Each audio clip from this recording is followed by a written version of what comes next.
रामू नाम का एक किसान जो धौलपुर गांव में रहता था, वो काफी चालाक आदमी था। चोरी करना और दूसरों को ठगना उसकी खास आदत थी। उसके पास दो बैल की जोड़ी थी, उसमें से एक युवा और एक वृद्ध बैल था। वृद्ध बैल की मौत कुछ दिनों के बाद हो गई और वह रामू सोचने लगा कि अब अकेला बैल उसके लिए फालतू है, दूसरा बैल खरीद लेना चाहिए। रामू बहुत ही बेईमान था। वह सोचने लगा कि यदि वह बैल खरीदेगा तो उसकी काफी पैसा खर्च हो जाएगी। वह रुपए खर्च भी नहीं करना चाहता था। बेईमान रामू ने सोच लिया कि वह बैल किसी को उल्लू बनाकर या फिर किसी से चुरा कर ही लाएगा, लेकिन अपने पैसों से नहीं खरीदेगा। वह अगले दिन सुबह सुबह अपने बैल को लेकर दूसरे गाँव चला जाता है और सोचने लगता है कि यदि मुझे दूसरा बैल मिल जाएगा तो मैं उसे ले आऊंगा, नहीं तो मैं इसी बैल को अच्छे कीमतों में बेच दूंगा।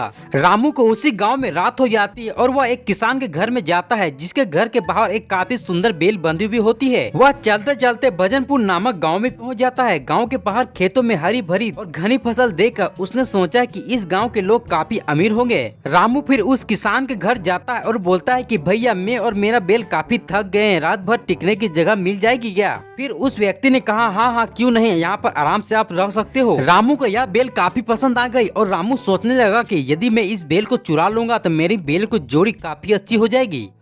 कुछ देर के बाद रामू और वह व्यक्ति खाना खा के अपने अपने कमरे में सो गए। रामू जिस कमरे में सोया हुआ था उसके कमरे में एक काफी बड़ी संदूक थी जिसमें ताला लगा हुआ था और रामू सोचने लगा कि इसमें जरूर न जरूर कुछ ज्यादा पैसे होंगे और उस ताले को तोड़ने की कोशिश करने लगी, लेकिन रामू ने इस ताले को नहीं तोड़ पाया। रामू जब ताला तोड़ रहा था तभी किसान और उसकी पत्नी रात में ही जग गई और आपस में बातें करने लगी कि कितनी बार कह चुकी हूँ कि जल्दी ही दूसरा बैल खरीद लीजिए, आप मेरी बात मानते ही नहीं हो। सोच रहा हूँ कि कल ही किसी से रुपए उधार लेकर परसों एक दूसरा बैल खरीद लूंगा, लेकिन किसान की पत्नी ने बोला कि आज तक आप जिससे भी उधार लिए हैं आप किसी को वापस पैसे भी नहीं लौटा पाए हो।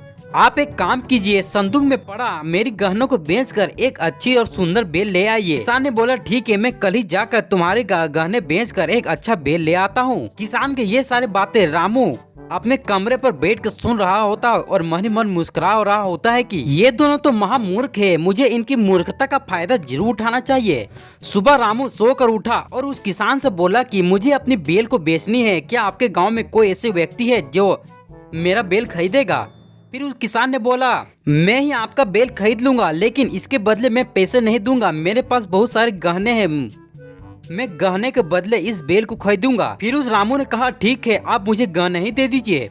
रामू ने अपने बैल को उस किसान को दे दिया और उसके बदले सारे गहने अपने पास ले लिए और वह काफी खुश होने लगा कि इन गहनों के बदले में दो दो जोड़ी बैल आसानी से खरीद लूंगा। और जब वो अपने घर पहुंचा और उन गहनों को लेकर जब सोनार के पास गया तो सोनार ने बोला कि यह गहने तो सारे सब नकली है, इन गहनों की कीमत तो कुछ भी नहीं है। और यह सुनकर रामू काफी आश्चर्यचकित रह गया। रामू ने फिर अब जाना कि वे दोनों मूर्ख नहीं बल्कि उससे कहीं ज्यादा चालाक थे और वह पछताता रह गया और उसे समझ में आ गया कि एक दिन शेर को भी सवा शेर जरूर मिलता है।